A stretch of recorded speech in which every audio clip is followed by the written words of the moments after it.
Muy buenas tardes para todos. Mi nombre es Luisa Fernanda Moscoso, estudiante de sexto semestre de la Facultad de Derecho de la Universidad Colegio Mayor de Cundinamarca. Vamos a analizar la sentencia 2063 del 2024. En esta sentencia hablaremos de una condena por prevaricato por omisión. En este caso se sanciona a un funcionario judicial por un incumplimiento en sus funciones y el retraso de un procedimiento por más de 100 días. Dentro de los hechos relevantes podemos encontrar que mediante resolución, el fiscal general de la Nación ordenó la reasignación de algunas investigaciones, las cuales debían ser remitidas a las fiscalías seccionales de la ciudad de Bogotá. Este funcionario incumplió con la resolución en el plazo adecuado. Los expedientes fueron remitidos casi 4 meses después, lo que constituyó un retardo en el cumplimiento de su deber. Por ende, fue acusado por omisión e incumplimiento.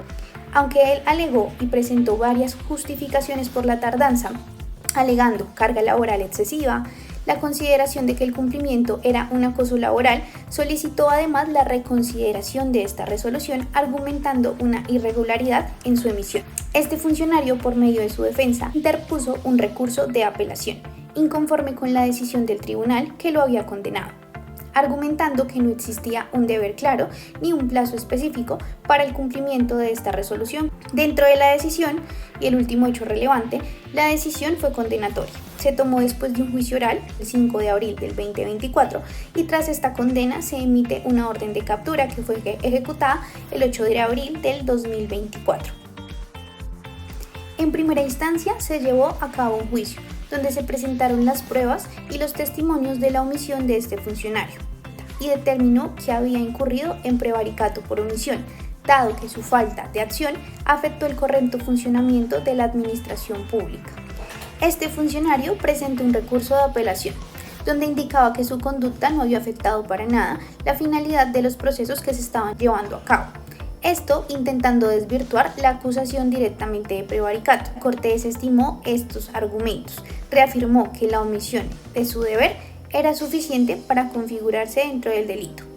Dentro de la segunda instancia, la Corte confirmó la decisión tomada en primera instancia, sosteniendo que este servidor público había actuado con dolo al no cumplir con su deber funcional. Durante lo que fueron las audiencias se escucharon los argumentos de ambas partes y se revisaron las pruebas presentadas.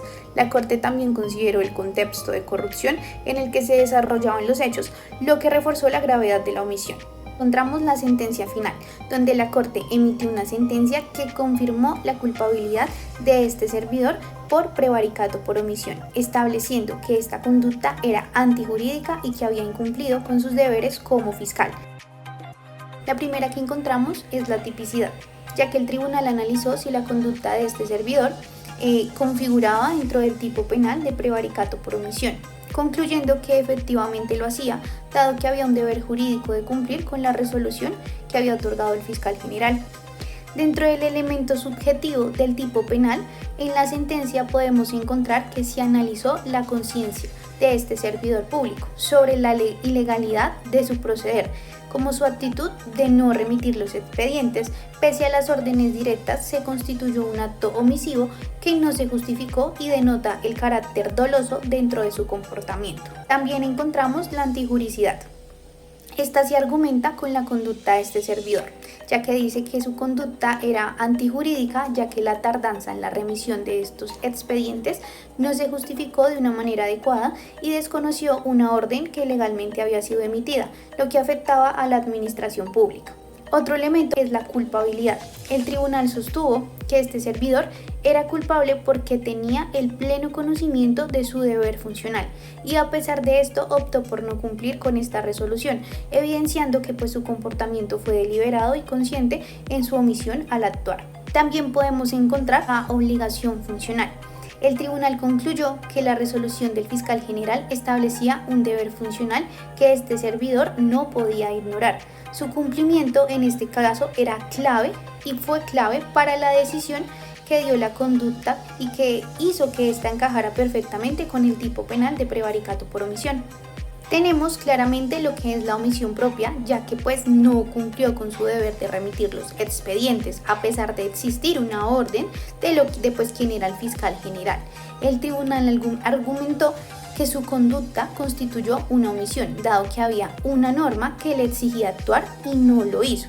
Esto fundamentalmente en lo que es el análisis de la tipicidad del delito, ya que su conducta omisiva encaja directamente en el tipo penal señalado.